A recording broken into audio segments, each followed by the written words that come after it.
I sit there and I'm thinking, because we've had Jeannie Buss on the show. I met her. I know her.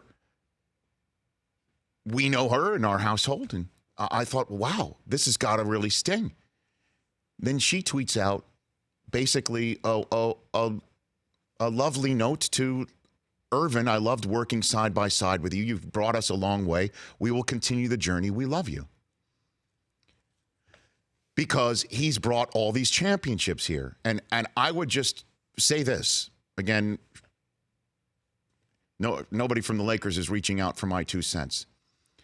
Kobe told her to be Khaleesi when it came to being the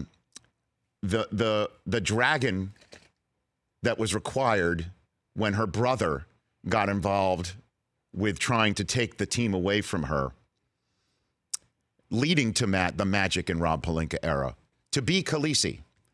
And it's time for Khaleesi to hop on the dragon now and realize this is an opportunity that Magic did her a favor in the long run, as messy as it looks like right now, that here it is, April 10th. July 1's around the corner. You now have several weeks and months to put something together that will allow July 1st to go the way that it's supposed to go.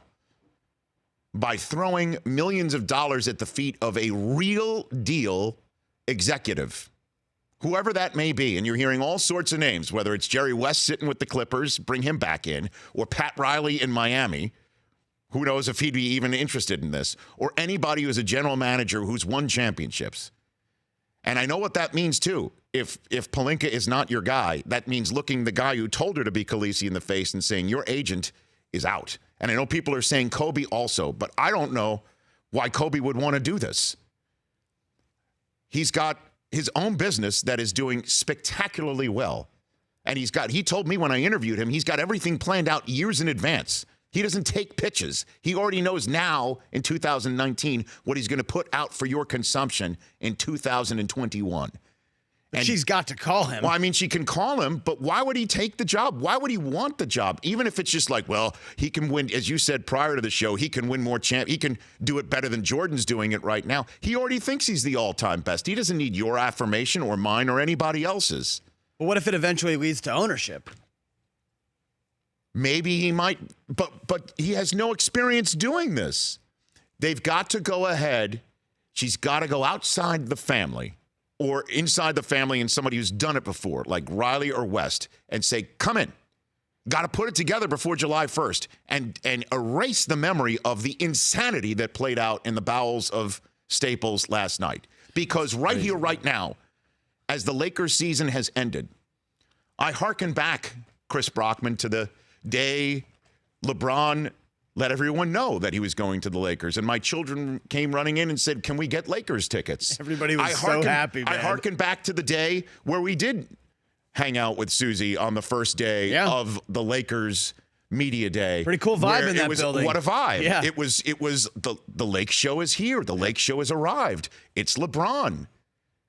People were talking here about him joining the ranks potentially of Kobe. We were all talking about that. I sat in this chair saying that on April 10th, when the season's over, we'll be talking about the Lakers in a first-round series. Maybe they do sneak in as the 8th seed to take on the Warriors. Maybe this is going to be something that's surprising, that they're right in the middle of the Western Conference pack and have potentially, when you add LeBron to a 35-win team, potentially a turnaround that gives you a first-round series at home in Staples Center. That's what we're talking about. Instead, today, we're talking about a season in which LeBron, Ingram, Lonzo could not physically finish it. We're talking about a season in which the Lakers with LeBron only 2 games better than last year. 2 games. That's it. They are not only home for the playoffs, they are such a mess that we don't know if the general manager is going to stay. We don't know if this is, in fact, a reprieve for Luke Walton.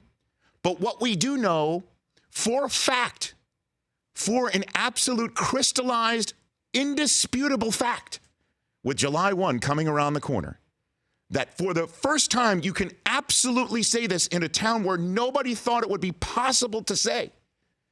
The Lakers aren't nearly as an attractive candidate as the Clippers are. Not even close in the realm of attractive. Come play for us. You're going to win championships.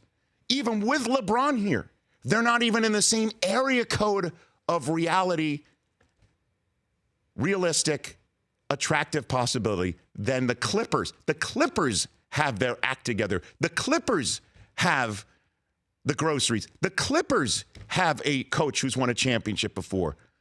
The Los Angeles Clippers. Think about it. These are all facts that cannot be denied and that are totally crazy. And that all happened in a span of an hour when Magic Johnson quit to the media instead of Jeannie Buss, and she threw rose petals at Magic's feet. I don't know what she's like behind the scenes, but she's got to take stock in what's happened the last 2 years and how with LeBron at age 34 and a bunch of guys that are pissed off that they were going to be thrown to the Pelicans for Anthony Davis, and with a max contract sitting out there and July 1 coming, got to get this thing together fast. And the fact that Magic did it is maybe a blessing in disguise. For more of The Rich Eisen Show, tune to Audience Channel 239 on DirecTV for free on BR Live or download The Rich Eisen Show app.